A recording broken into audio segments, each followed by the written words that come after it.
Hello, and welcome to the Pillar Diaries, episode number 22, featuring Sister Cassie Morton, better known as Cassie. Cassie grew up in southern Indiana and recently moved to Indianapolis, Indiana. She was born and raised in the Apostolic faith. She now attends Calvary Tabernacle in Indianapolis, pastored by Brother and Sister Carson. She graduated from the University of Southern Indiana in April of 2017 with a master's degree in social work. Sister Cassie is now practicing as a licensed clinical social worker in Indianapolis. She works with Greater Purpose Counseling. She primarily works with kids, teens, and young adults. She was trained in EMDR and accelerated resolution therapy. Sister Cassie also co-hosts a podcast titled Unveiled, Real Talk for Real People. She's also the author of a blog called Faith, Hope, and Love, where she discusses her own journey through eating disorder. She is passionate about helping the people around her who have gone through the same things that she has faced herself. She states, "It's my prayer that everyone learn to see themselves the way that God sees them, perfect and beautiful in all of their flaws." Sister Cassie was born and raised in the church. As the church, we're not exempt from the pressures and the influences that surround us in this world. We all face different situations that left alone could destroy us. Regardless if you're sitting on a church pew or on a bar stool, the only difference in the two is that when you're walking with Christ, you have the answer and the power living within you to overcome these influences, and you can also shut the mouth of the enemy with this. Listen to this pillar as she takes you on her journey, and perhaps when it's over, you don't only see how beautiful she is, but how beautifully and wonderfully made you are. These women are our pillars, and their stories are our monuments. If we ever fail to tell their stories, what they have built will crumble. These are their diaries.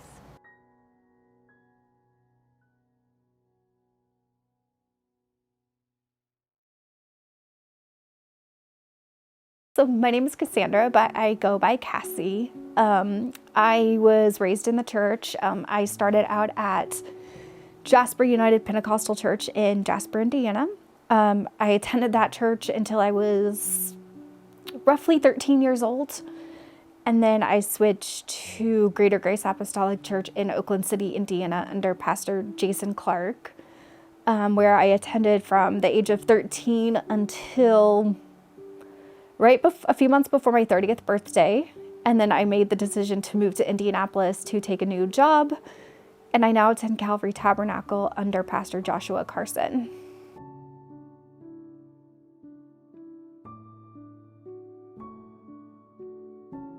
The greatest struggle I've ever faced. Growing up, I was very introverted, very quiet, very shy. I was always very insecure in who I was.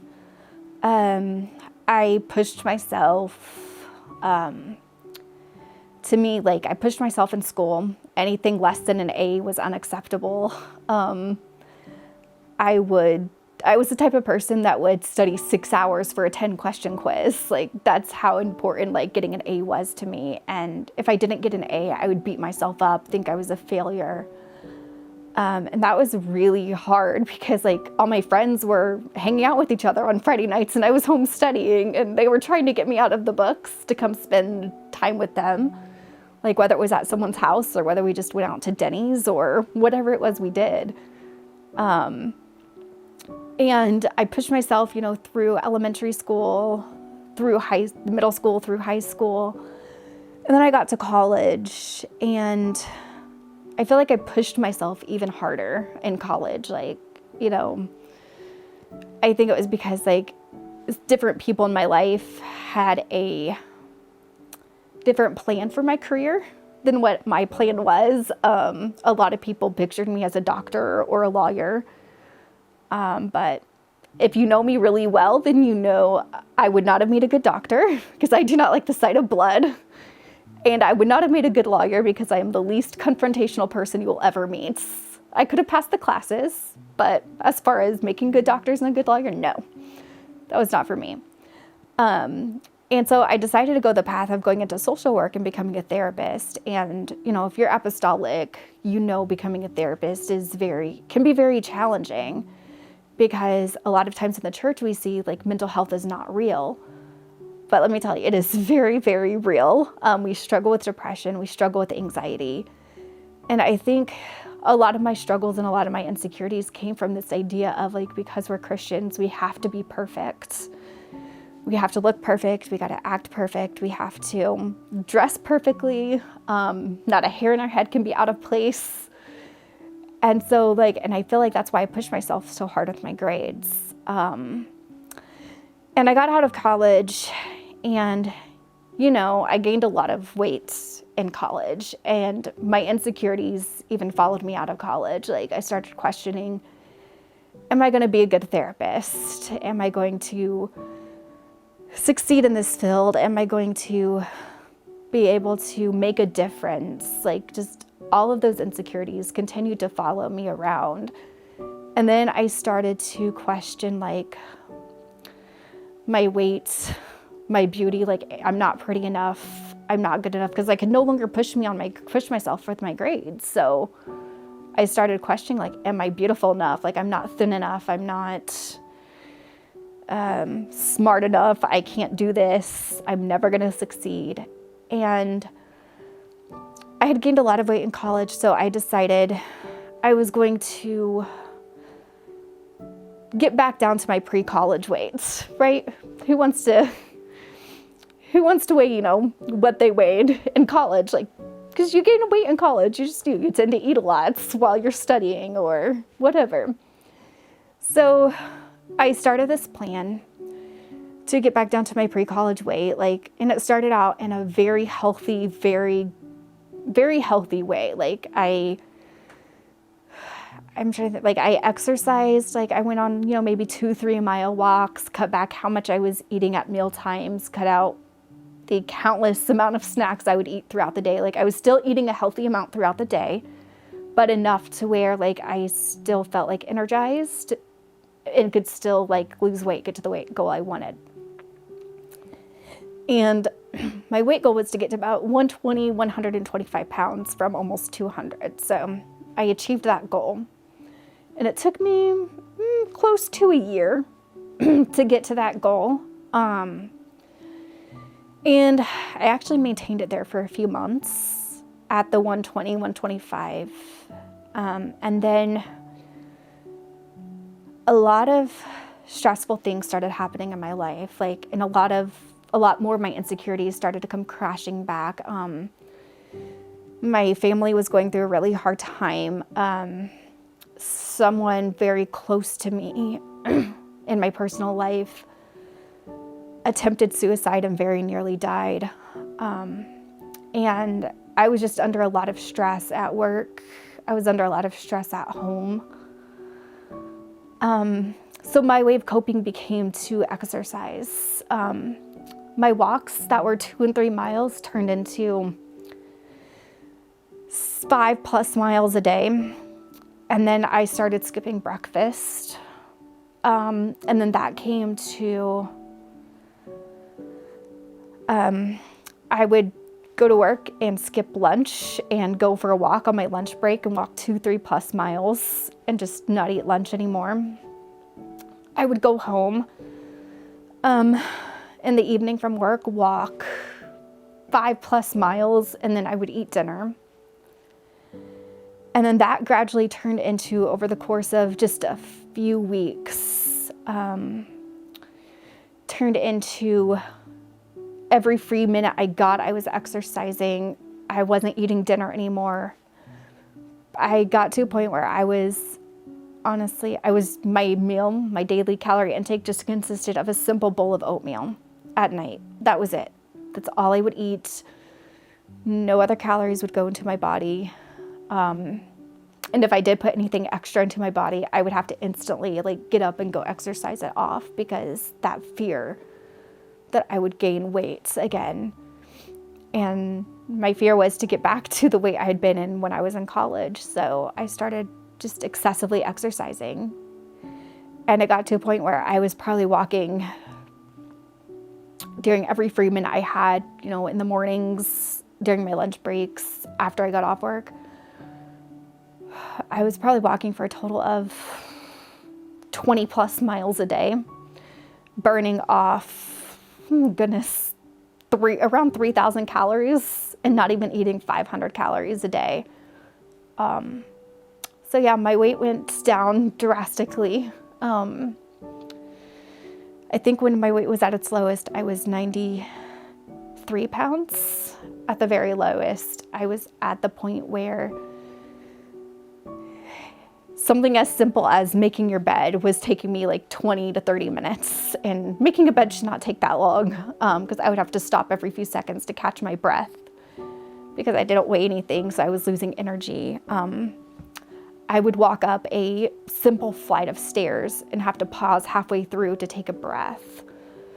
I could be walking down the hallway and have to grab onto the wall because I felt like I was going to pass out because I wasn't eating anything.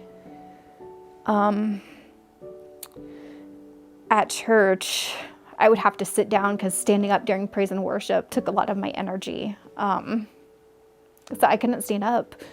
And even during that time, like, I would go to church, but I wasn't there.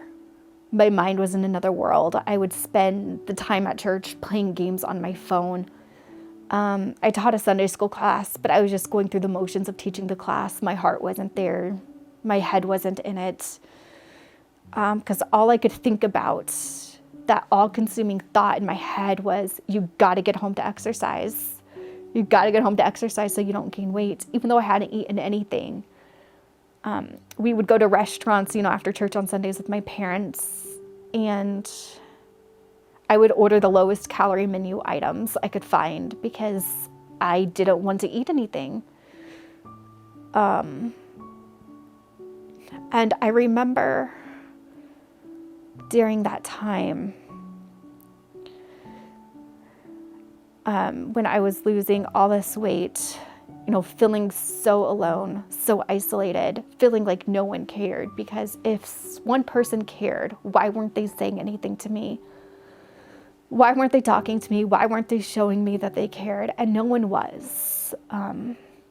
Everyone, I just felt ignored because everyone was putting all their focus on that one person in my life that attempted suicide because they were more concerned about her.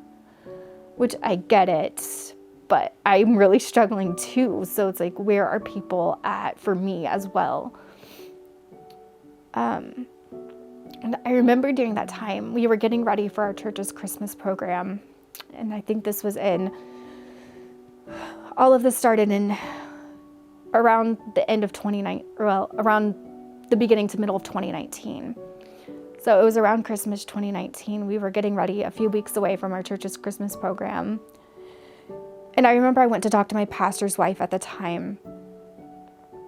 And I went to tell her, what my idea was for my class for the Christmas program to get her approval for it.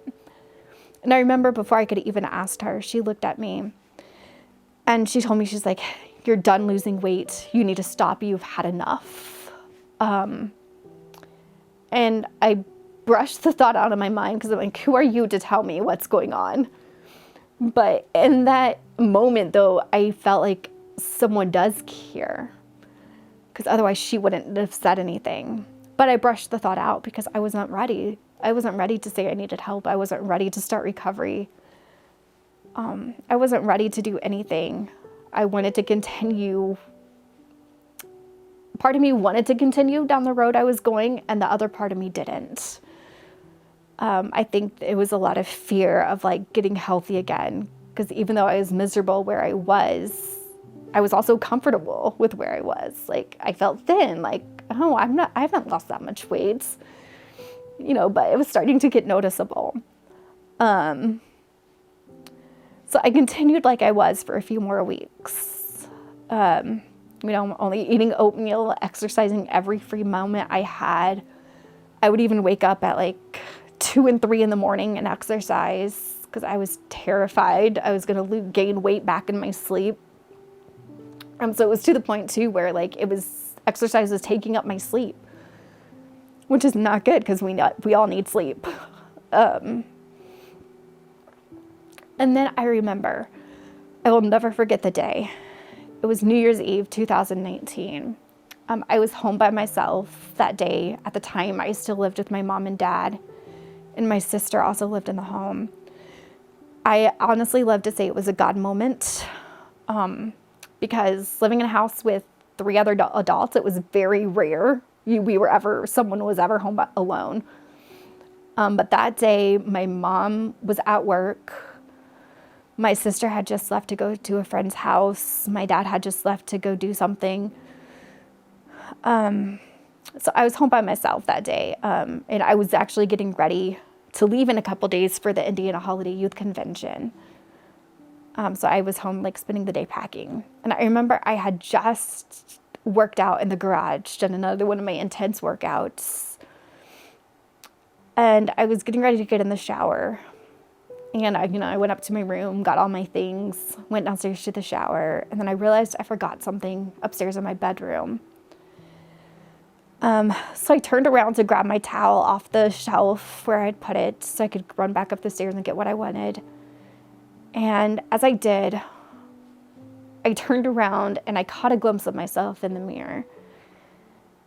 And up to that point, I had avoided mirrors because I hated looking at myself in the mirror. Like, I didn't like what I saw staring back. So I would avoid mirrors at whatever cost. I would not look in a mirror. And so I caught a glimpse of myself out of the corner of my eye, and I slowly just turned around. And as I did, I started sobbing uncontrollably, because it's like for the first time I could see myself. And what I saw scared me. Like, I saw my ribs poking out of my skin. I saw my collarbone sticking out of my neck. I saw veins popping out of my forehead. And I was terrified in that moment. I sobbed uncontrollably. I could not peel myself away from the mirror because it was like I was seeing myself in a new light for the first time. And I started crying out and praying, like, God, help me. I cannot do this by myself, and I need to start recovery or I'm going to die. I'm not going to live.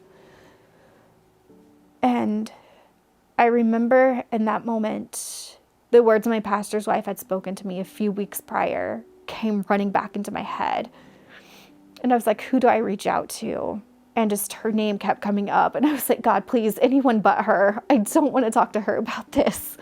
Please, not her. And I don't know what the fear was with wanting to reach out to her. It wasn't a fear of her judgment.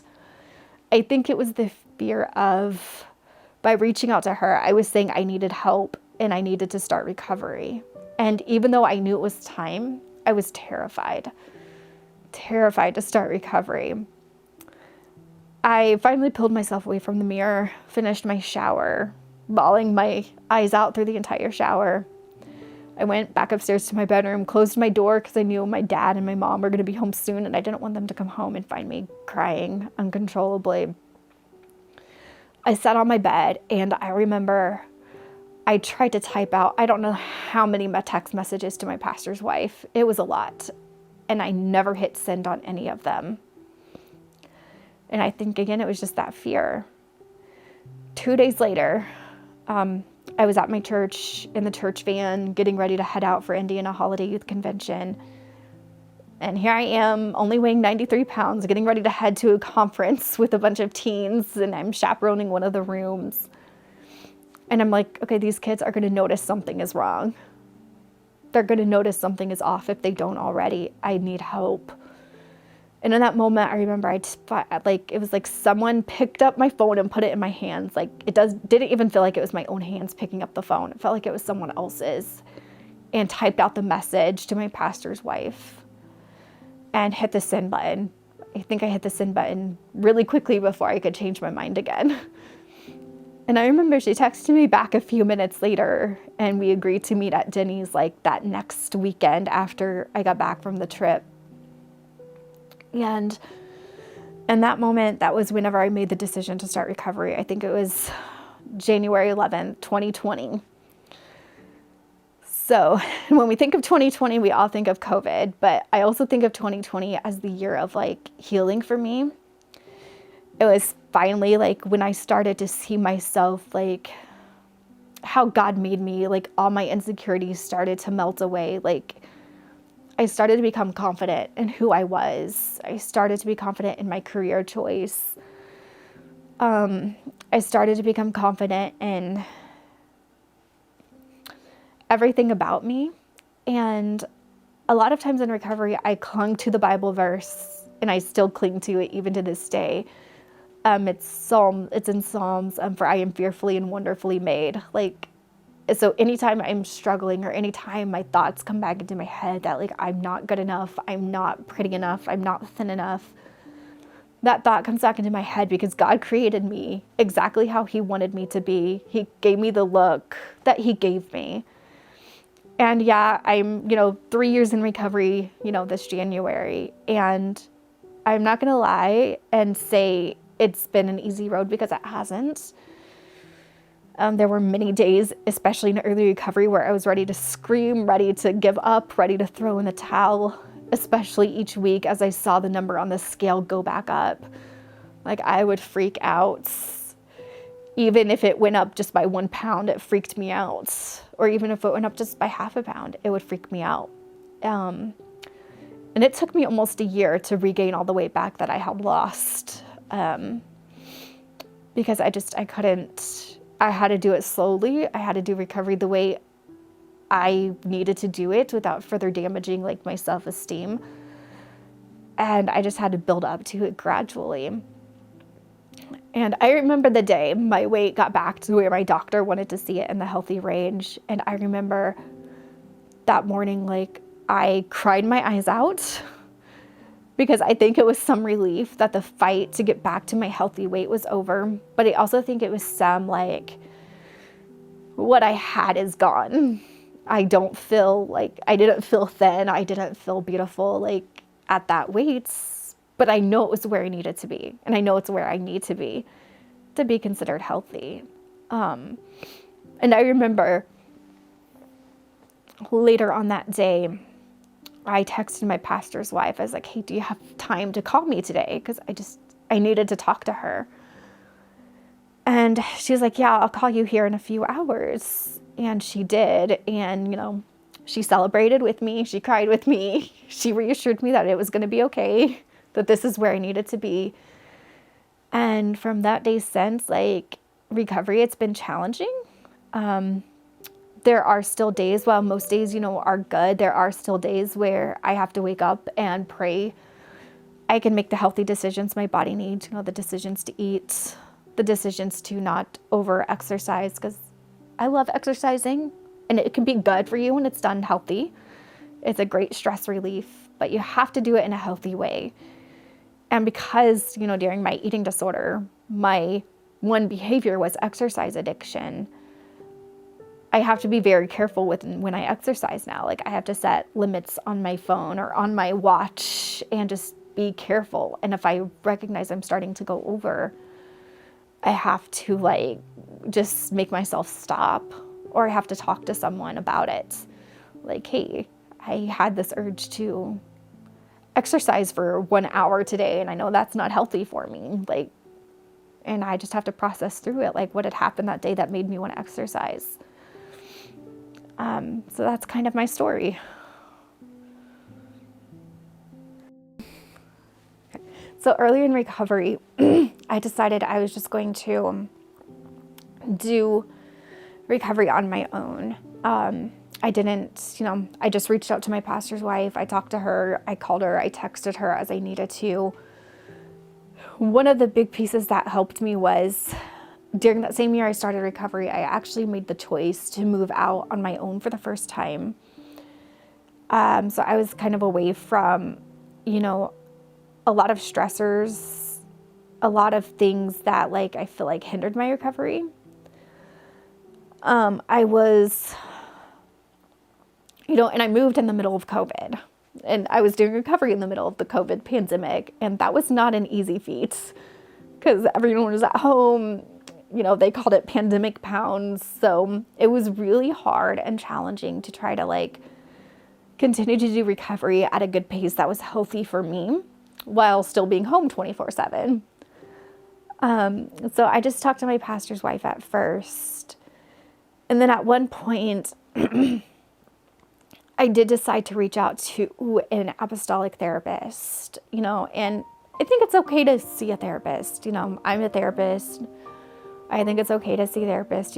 I hear a lot of people say all the time, it's okay to have Jesus and a therapist.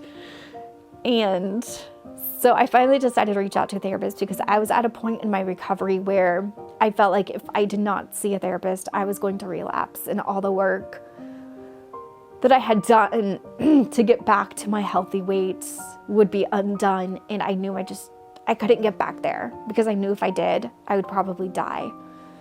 And I didn't want to die. I wanted to live. I wanted to keep fighting. So I saw a therapist early in recovery as well. I would have a really hard time eating my food. Like, I would make a plate and I would just sit and stare at it for a few minutes.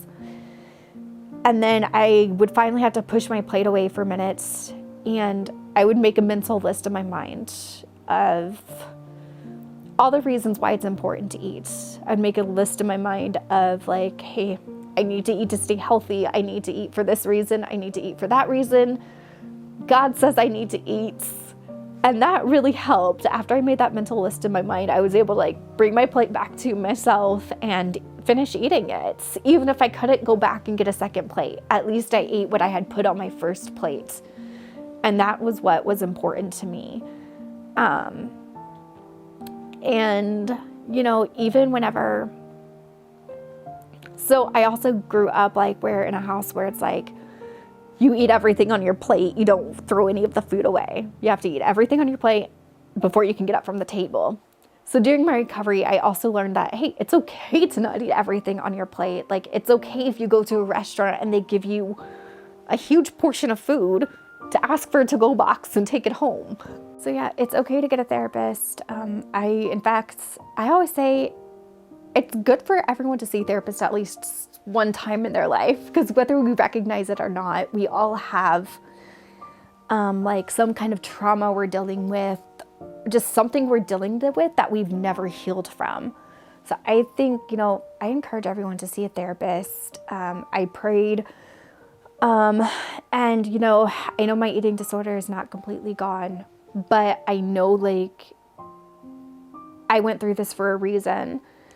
And, people ask me all the time, if you could go back and change that and not struggle with an eating disorder, would you? And my answer always is, I wouldn't. Because going through that eating disorder and struggling with it and going through that pain, it made me more confident. It made me actually, for the first time in my life, I think, realize I was loved, realized I was cared for, realized I'm beautiful, realized I can succeed at whatever I set my mind to. And, since going through the eating disorder, I have done things I've always dreamed of doing, but always thought was impossible because I didn't have the confidence in myself to do it. I've spoken at a few conferences, and 4 years ago, I never would have done that. I made the choice to move from a small town to a big city, and prior to the eating disorder, I would never have had the confidence to do that. So I think going through that built my confidence, and I think it gave me a strength and a courage I didn't know I had.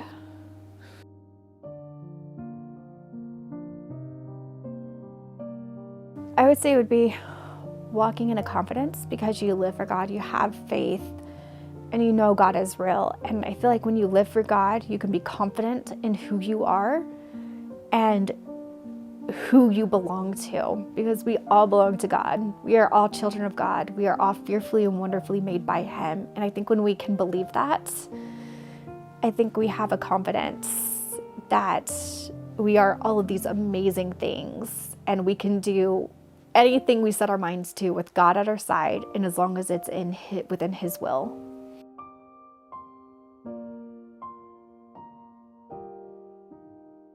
I feel like the greatest role model in my life, greatest influence in my life is probably my pastor's wife before I moved here. So my pastor's wife from my church in Oakland City. Because whenever I was going through that time, through my eating disorder, She encouraged me. She would text me every Thursday like clockwork. She would call me when I needed her. She would encourage me. She pushed me to do things way outside my comfort zone. And I think she knew I needed it. And I admire her for that, because without her, I don't think I would have survived recovery. So my piece of advice to the next generation was, don't let the world tell you who you are. Ignore the pictures on magazine covers, because those covers portray an unrealistic image of what beauty is. How the world defines beauty is not how God defines it. You know, you see these magazine covers and the girls on the covers are very thin and very well put together. But I read a quote one time that said, even the girls pictured on magazine covers wish they looked like that picture in real life. And I think that goes to show us how much Photoshop people use, how much we try to have this ideal of what beauty is instead of defining it by how God defines it. Because God says we're fearfully and wonderfully made, and He created us exactly how He wanted us to look. But I think so many times we forget that when we're standing in line at the grocery store. You see all these magazine covers, you know, Victoria's Secret models, you know, Fashion Week in Hollywood, but it's not realistic. And those girls probably aren't really as happy as they appear to be. So don't let the world define who you are. Don't let the world define beauty. Beauty is only defined by God. So if you are, you know, struggling with like depression, anxiety, and eating disorder, or just you need to talk to someone or reach out for help, there is always help available. There's a network of apostolic counselors. All you have to do is go to the Center for Apostolic Counseling, which I believe the website is apostoliccounseling.org. Search for your state, and it will list a therapist that's apostolic located in your state. And there's tons of amazing therapists on there. And it's a great network, a great way to connect to other therapists. If you are in ministry and looking for like educational sources, the company I work for, every year we put on the Church and Mental Health Summit, which can give you knowledge on how to help people in your church impacted by depression, anxiety, substance use, whatever they may be struggling with. Or you can reach out to us at, you know, on our Facebook page, and we can talk to you about possibly coming to your church and doing the training at your church as well. And again, that's Greater Purpose Counseling.